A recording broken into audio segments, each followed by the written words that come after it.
I don't know where to start. Pero sa hello siguro. Hello, this is Quattro, previously known as Olis Dailies. As a person who loves documenting her life, I want to memorialize this moment too. Nitong mga nakaraang linggo, I've been rewatching my old vlogs. And kahit 2 to 3 years lang yon, ang daming beses na hindi ako makapaniwala na I've been through those. Nakakatuwa rin mabasa kung ano yung train of thought ko that time habang ini-edit ko sila. In the same way, I want to voice out how I got back here. It's been a push and pull for the last few months, thinking kung babalik ba talaga ako. 2 years ago, I briefly shared na I think I'll put this on pause muna. Kasabay nun, hirap na rin akong kumuha ng litrato. Parang ang hirap kumuha ng bagong memories knowing na there's one less person in my life. Parang mali. At hindi ko namalayan, last month ko lang na-realize buong 2024 pala wala akong upload. And I'm not the type to film for days only to not upload them. So kung hindi ko rin siya i-compile at i-edit into one vlog, it doesn't make sense. Kasi yun nga rin yung point, diba? For me at least. I want to take all this, pero ang bigat ng video sa phone, no? I mean, kung ikikip ko lang talaga siya sa memory ko or kahit sa external storages, I just don't find it practical na ikip ko lang sila. Natutulog lang dyan, hiwa-hiwalay. My purpose is to compile them, edit them into something whole, para madali ko silang balikan. Na para bang one story at a time. Na para bang kapag iniwan ko lang siya sa phone ko, along with the other clutter, they will be left like that. Akala mo babalikan mo pero in reality, it rarely or never happens. Grabe, almost 2 years. Tapos, 4. Bakit nga ba ako nagpalit ng pangalan dito? I've always said na hindi totoong pangalan ng Oli. Naalala ko, tinanong ko mga friends ko before, if you could add or change your name, what would it be? Nabanggit ko yung Oliver. Then naisip ko, I'd love to be called Oli. But after being gone so long, you sometimes feel the urge to create a new space. Parang ayaw mo nang galawin yung old area na yun, even if it's yours to begin with. At the same time, ayaw ko rin mag-create ng totally new channel. But it felt wrong to just leave it like that. Atras sa bante ako, hinayaan ko na lang muna until one day I started brainstorming, asking myself, do I really want this? Yes. Who am I doing it for? Before it was solely for myself. But while watching my old vlogs, as much as I value my family's privacy, I wished I included their faces more. So yeah, maybe it's for me, but at the same time, it's also for anyone who wants to see life in these small fragments. What's stopping me from using this channel?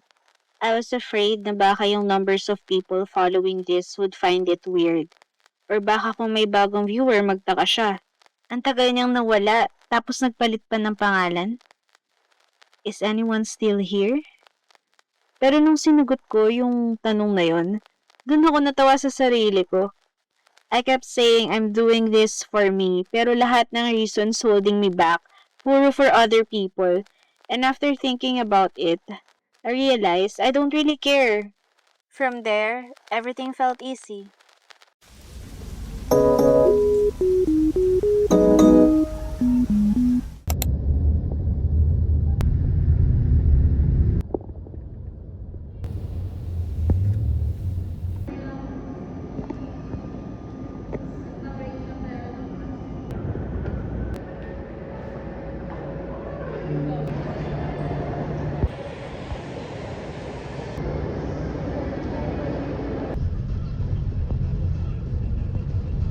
Ang cute niya oh.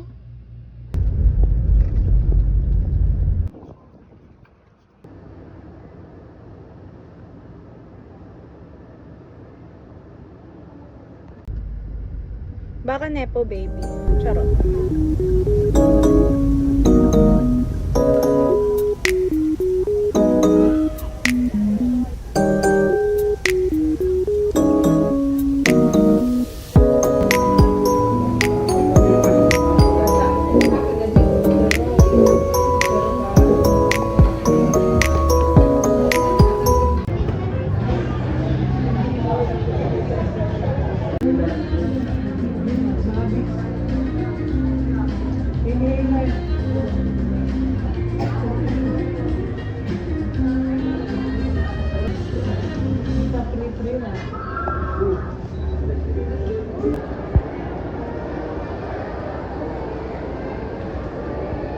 2,000 years later.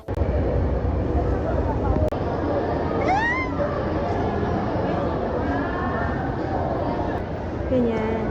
Okay?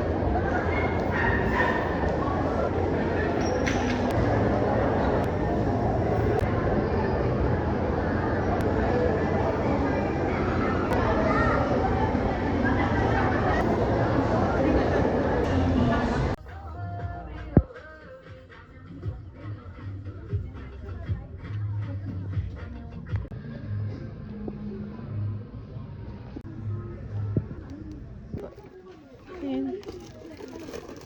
Parang yung may mga corners. Kung may yupi, kung firm, standing firm, gano'n. Maganda kahit i-partner 'di ba sa pangbaba. Oo. Kanya-kanyang trip lang din talaga, to be honest.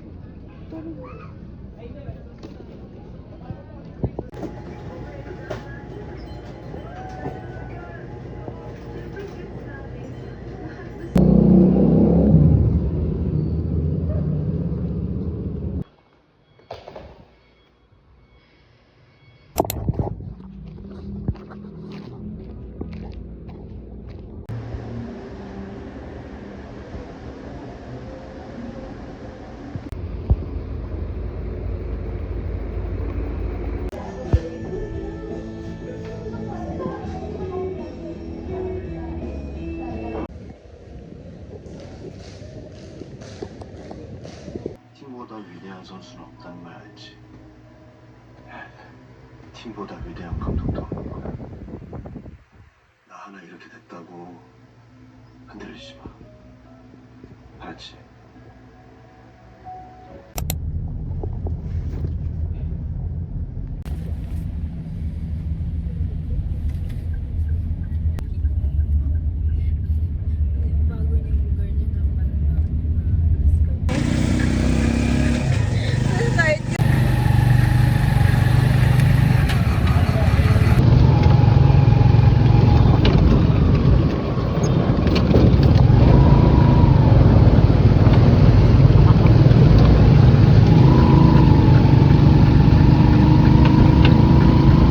Come here. Kadut. Come here. Hindi pag... Hindi. Excited ka na? Excited ka na? Always excited to feel better. Ay, iniwan ako. O, titingin pa yan. Gulat ako. May tumigil sa akin yung pala phone ko pala. お前はもう死んでいる。何